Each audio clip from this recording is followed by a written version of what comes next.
Chapter 5. I guess it was towards noon, on the third day aboard the raft, when Timothy said tensely, "I hear a motor." "A motor?" "Shh!" I listened. Yes, there was a far-off engine sound, coming in faintly above the slap of the sea. Then I could hear Timothy moving around. "'Tis an aircraft," he said. My heart began to pound. They were looking for us. I felt around, then crawled from beneath the shelter to look towards the sound, but I could see nothing. I heard the hinges on the trapdoor creak. Timothy said quietly, as though afraid to chase the sound away, "It knowing what we doing here by seeing smoke, I do believe." He ripped down one of the triangle legs, and I heard cloth tearing. Soon he said, "We make the torch, young boss. The man up there be seeing the smoke, all right, all right." The faint drone of the aircraft seemed closer now. In a moment I smelled cloth burning and knew he was holding the wrapped piece of wood towards the sky. He shouted, "Look down here!" But already the drone seemed to be fading. Timothy yelled, I see it, way to port!" I tried to make my eyes cut through the darkness.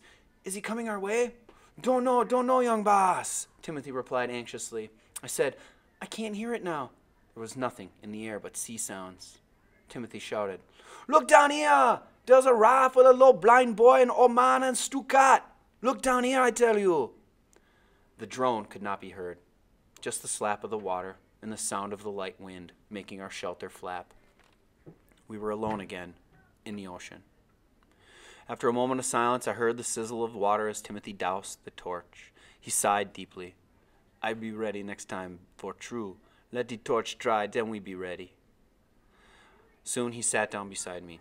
"'Tis a good thing not to harass the soul over this. We are edging into the aircraft track, same as the ship they run." I said nothing, but put my head down on my knees. "Do not be disheartened, young boss. Today we be found to be true." But the long, hot day was passing without sight of anything. I knew Timothy was constantly scanning the sea. It was also calm now that the raft didn't even seem to be drifting. Once I crawled over the edge to touch the warm water and felt Timothy right behind me. He said, "Careful, young boss. The shark always hungry, always waiting for the man to fall overboard." Drawing back from the edge, I asked, "Are there many here?" "Yes, many here. But long as we have our raft, they not molest us." Standing on the sea wall at Willemstad, sometimes I'd seen their fins in the water. I'd also seen them on the dock by the Ruyakad market, their mouths open, those sharp teeth grinning. I went back under the shelter, spending a long time rubbing Stukat. He purred and pushed himself along my body. I was glad that I had seen him and had seen Timothy before going blind. I thought how awful it would have been to awaken on the raft and not know what they looked like. Timothy must have been standing over us, for he said, "The cat not good luck." After a moment he added, "But to cause the death of a cat is very bad luck." "I don't think Stukat is bad luck," I said. "I'm glad he's here with us." Timothy did not answer, but turned back, I guess to watch the sea again. I could imagine those bloodshot eyes set in that massive, scarred black face, sweeping over the sea.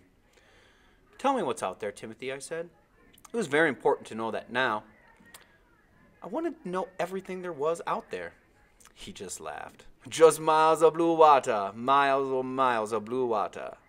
"Nothing else?" He realized what I meant. "Oh, to be sure, young boss. I see fish jump way forward.